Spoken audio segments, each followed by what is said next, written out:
Focus. Ideate. Innovate. Enable.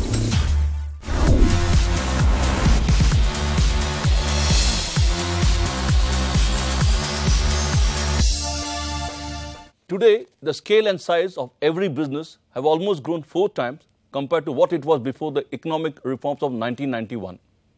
Even the thinking of businessmen and professional managers have undergone a radical change. Everybody is thinking big, global scale, global size and global reach. And for that global vision, you need big money, that too at a very competitive rate. But is that available? Not really. We have not created a mature bond market. So how do you build a vibrant bond market that's crucial for the country's economic growth? That's a talking point. Joining me on the show are Mr. Prabal Banerjee, Group Finance Director, Bajaj Group, Mr. Rajesh Mukashi, MD and CEO of Care Ratings, and Mr. MS Gopikrishnan, MD, Head, Macro Trading, South Asia, Head, Financial Market, India, Standard Chartered Bank. Gentlemen, welcome to the show. What is the prime reason that companies are not opting for the bond market? And what needs to be done so that more and more companies go to the bond market? The first point is that banks could give long-term funds, and the corporates actually always wanted long-term funds anywhere in between 8, 9, 12 years, and the erstwhile 5/25 even for 20, 21 years. Bond market could never provide that kind of long-term fund, maximum 3 to 5 years, maximum 7 years, unless it's the overseas 10-year bond. And the important thing was that the corporates could actually tailor-made their cash flow according to the repayment of the long-term bank loans. So they were more comfortable with banks rather than a short-term bond market. So there was an asset-liability mismatch. That's first one. The second point is, very importantly, you have to admit that it depends on the bank's internal credit rating and the ECR, the external credit rating of the corporates. If the credit rating is good, even the banks could give at a competitive rate. There was no problem. So they were very comfortable going to banks rather than getting into outside bonds. And number 3, there is no denying the fact, and I'll be upfront in saying this, that in bond market, you delay 1 day, you are in public domain as a defaulter. You're banned for 6 months. You are banned for 6 months. It could be much more than that. But in the banking system, there also you are a defaulter, no doubt about it. The important point is that still you have about 89 days to recover from that stage, get it regular, and then go on with your businesses. It's not so much of negative publicity that gets attracted in the banking system. And as a result of which, corporates always felt comfortable by going to the banks and not approaching bond market except in exceptional circumstances, which is not going to be the case anymore for the simple reason banks' credit appetite has become very limited with the present environment. So let me get the rating agency. Rajesh, you all have done various studies which shows that some of them have never accessed bond markets. Why so? And what do you have to say about this whole? I think one has to understand that roughly 15% of our coverage of credit profiles is A and above, and the rest are below BBB. So that means a majority of our borrowers are below BBB. The bond markets, are meant for risk-averse investors. People who want to be play safe and are worried about defaults, they will not invest in the bond market. So the tendency is that AA and above are the only rating categories that we find people interested in the bond market. So that makes a substantial chunk of borrowers go outside the bond markets as such and go to the banking system as such. And one more thing is that, in terms of the institutional mechanism for bond buyers, we have only now seen the assets under management of mutual funds touch 25 lakh. Yeah. Out of that, 5-6 lakh crore is only the bond part of it. So still it is evolving. And that means the only savers go to the banks where the real money is there. So there is no choice but to go to the banking system. Privately, I'm told most big business houses prefer to go to the banks because they get the credit easily. Then they don't have to go through credit rating or regulatory approval. The cost of raising fund is easy for them if they go directly to the bank. So there are two set of corporates, one which have sophisticated treasuries and one which don't have. The sophisticated treasury, the bank corporates with sophisticated treasuries, they actually are looking at various options to raise money. They're looking at the tenor which they require to raise money. They're looking at the rates at which they can raise money. And they're looking at various options. So many times they take advantage of lower rates which are available in corporate bond market and raise money there. And whenever rates shoot up, they tend to go towards the loan market. So there is an inverse correlation between the interest rate movement and the corporate bond issuance size. So that is as far as the sophisticated treasuries are concerned. The other set of corporates, first of all, they don't want to take a call on the interest rates. They think borrowing at MCLR or anything linked to a benchmark hedges them naturally from their business cycles. So if they're doing very well, they don't mind paying higher interest rates and vice versa. So it is a natural hedge for them. So that is also playing in their minds. I think these two are important things why corporates tend to go towards bank, and some corporates take advantage of interest rate movements to invest to raise money through corporate bond market or access the loan market. NSE was set up predominantly for the bond market, debt market, to do delivery-based trading. That has not happened. NSE is more famous for equity. The other question which I wanted you to answer is, today we look at VCs, Ps and ARC, they have been accepted in the market, but debt market is still very shallow. These are two questions that comes to my mind. Yeah. So I think just on the retail part, so whether Reliance or anybody, we have seen IDBI issuing zero coupon bonds. They've done flexi bonds, which was very famous in early 90s. It was very successful. But since then, you have not seen too much retail participation in bond market directly because the AMC structure has been set up since then.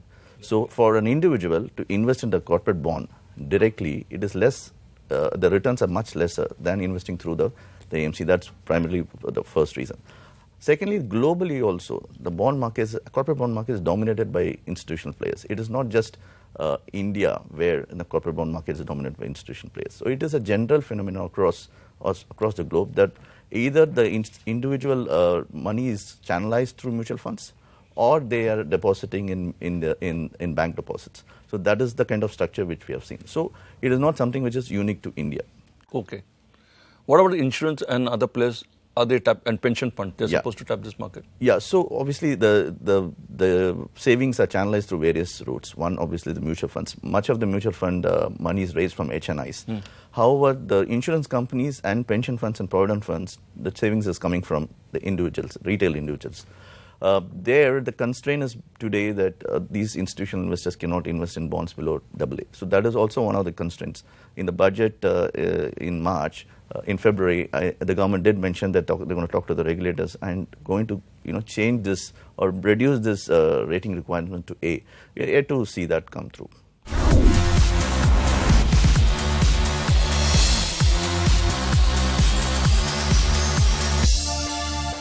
Government taking steps to boost the market in terms of what is the government doing to boost the debt market?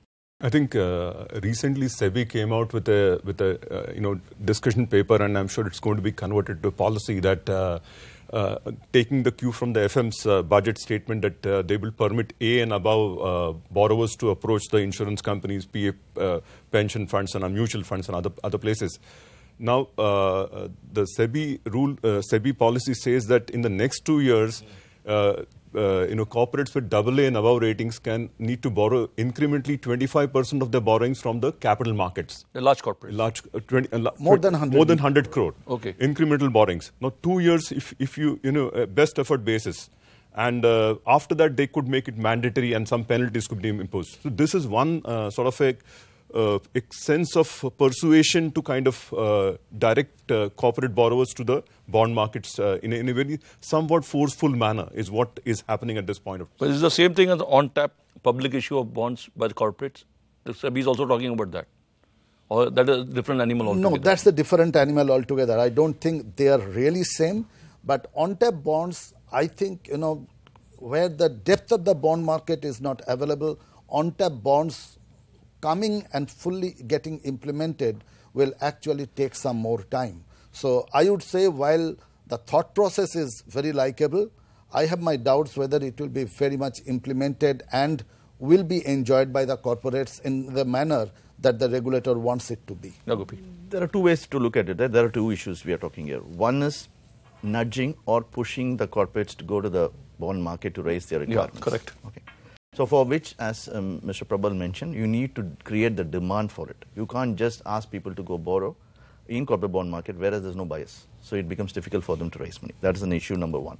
The other issue, the other thing which you mentioned is more a methodology by which you can raise money. It is just ease or the way they can raise money. It will definitely, the second thing which on tap thing, it is a mechanism by which you can raise money through bonds. These are totally different things.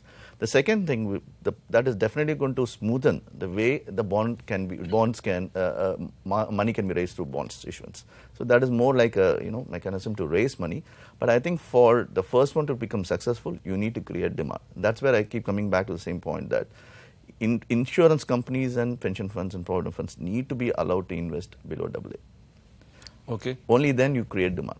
The other issue we have found as one of the largest arrangers in the country is whenever there is a new issuer wanting to tap the bond market, it takes nearly 3 to 6 months for them to raise the first round of fund because it takes time to educate the investors. They don't want to wait for that. Yeah, no, generally if they need money in, let's say, 2 months, they prefer to go to the bank because the bank understands the corporate, they have a relationship, they are able to raise. But if they have to tap the bond market, they need to spend a lot more time in educating investors because investors don't know these names.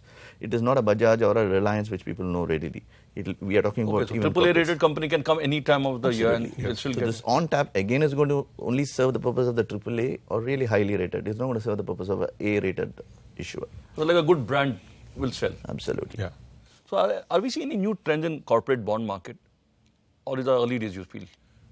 I think still our bond markets are driven by conventional vanilla bonds. That remains in a normal staple for fixed income. Any reason for that? There was no hedging tool mechanism available. Is that the reason? What is the reason that bond market? I don't think hedging is required in a sense. The Indian fixed income market is generally literally fixed income in the sense that we don't have variable coupon bonds in this country at this point of time, whereas a bank can have a variable coupon loan. Yeah. But that is a conventional kind of a funding that is there in the Indian capital markets.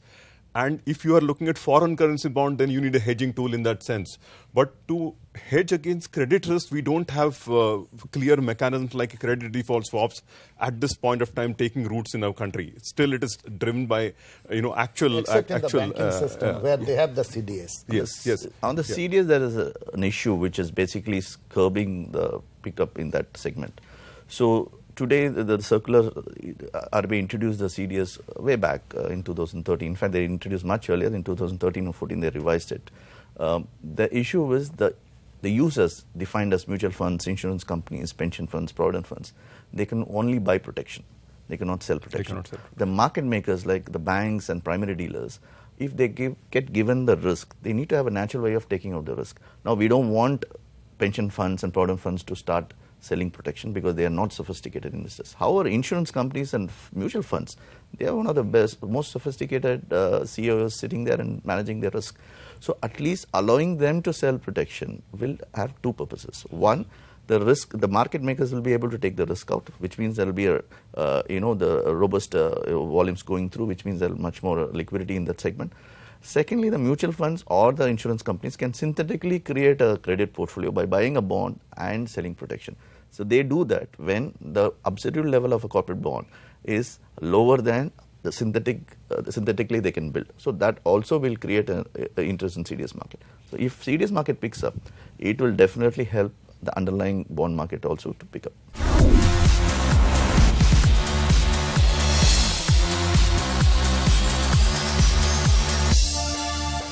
The bond market doesn't seem rosy. Interest rate hike, oil price hike, inflation, and then rupee, a weak rupee. And on the other side, from corporate, your credit offtake has improved, capex is happening. So in this kind of scenario, how do you look at the bond market? So first of all, the macro situation is definitely worse than what it was previous. It is not as bad as what we have seen in 2013 or something. It has definitely deteriorated in the last few years and few months. The investment sentiment towards India is definitely a little negative today. As Mr. Prabal mentioned, there has been an outflow in debt since beginning of this year. And this trend will continue. The outflow may slow down, but the trend is not going to change immediately. It is also to do with the external factors, just not internal factors. What is happening in Fed, what is happening in the trade tariff war between China and US. Things like that are impacting all emerging markets, and India is not an exception. Now, how can you bring permanent flows into the country? Yeah. Whether it is in corporate debt or government debt. So we need financing, and we need financing from foreigners. That's a given. You ease ECB guidelines, you reduce to 1 year, things like that we can keep tweaking. But I think for a permanent flow and a sticky flow, as we call, which we have a sticky flow coming into the equity side. However, on the debt side, the flow is not sticky. You see volatility in flows. So for which I strongly believe that we need to get our government bond included in any of this bond indices globally, which are. So I've seen data to prove that whenever a country gets included into an index, the flows are much more sticky, and the outflows don't go. The outflows is not as bad as what we are seeing in India. For example, India, though having one of the highest rates among the emerging markets, especially in Asia, we seem to have seen much more outflows than some of the countries which are in the index. So to have our bond included in index will, first of all, even if we assume that we have a 5%, bond index will make a. If we make let's assume we have a 5% kind of allocation in that whole index, then initially our estimate says around 12.5 billion flow will come. First flow. And then every year, as the AUM of the people who are tracking the index keep growing, at that rate you'll probably get 10 to 50% over this. Basically 2 to 2.5 billion per year you could probably see. That's permanent and it doesn't reverse.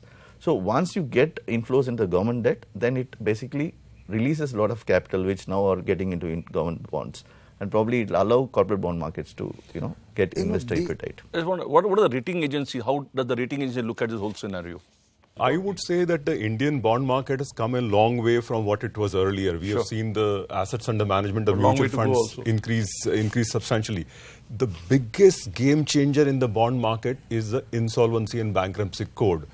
Because, earlier what used to happen was for a default, the loss given default was 75 paisa or recovery given default was 25 paisa.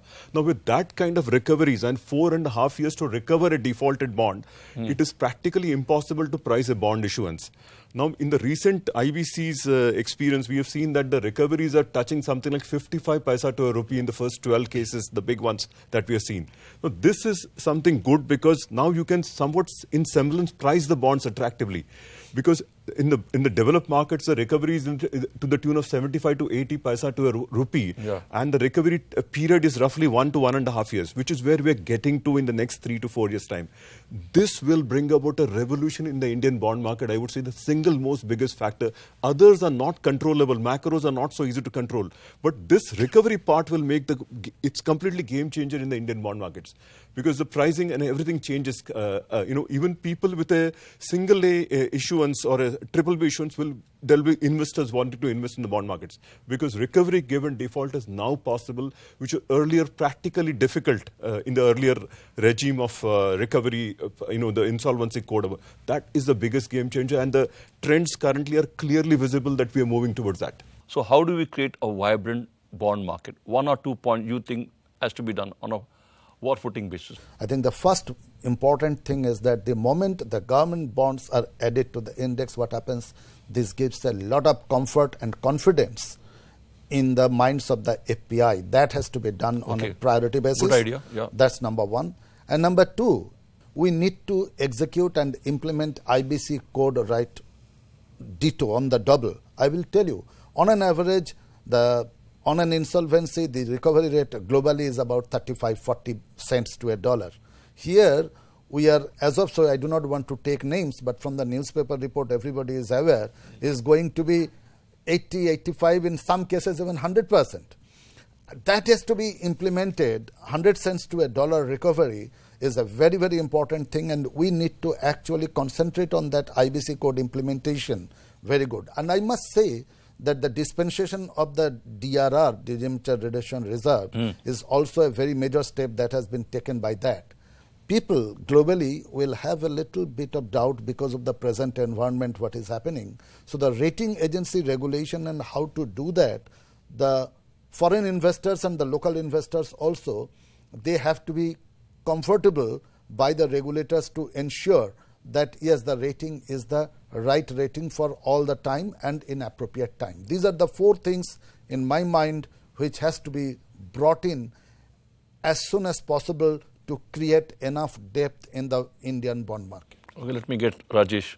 from rating agencies' point of view? Yeah, what he I has would to say that, the rating agencies have established a very solid track record in the last 25 years. And they have demonstrated that their error rate is extremely low. And that itself is something that people can see and believe that last 25 years history of ratings which is there. Obviously, there are going to be outlier events from time to time, not just in India, but anywhere in the world. The only factor that I would like to say is that the number one point that I will think about is how do we provide liquidity to market, liquidity. Okay. So create liquidity providers, encourage repos. I think this itself will solve. IBC is number one, liquidity is number two. This should substantially solve the problem of the bond market development.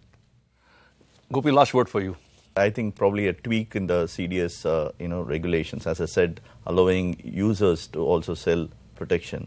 And there is also a capital issue on the grossing part, which is more a micro point. I think these two, if that is addressed, CDS market will pick up. That will be a positive for bond market. And secondly, I still believe that allowing sophisticated investors, long-term investors, institutional investors, like at least the insurance companies to buy bonds which are A-rated, would at least bring investment demand for low-rated bonds. We are not talking about below A, I'm talking about just A. And I am a big fan of government bond index inclusion, which I think is very important for the country. We can take our time, but I think we should start the discussion right now so that we have to ideate and finally come with something which is acceptable both for the index managers and also for us as a country. So a lot of interesting suggestions from the experts here. I hope the government of the day is listening. Thank you very much, gentlemen, for being on the show. Thank you. Thanks a lot.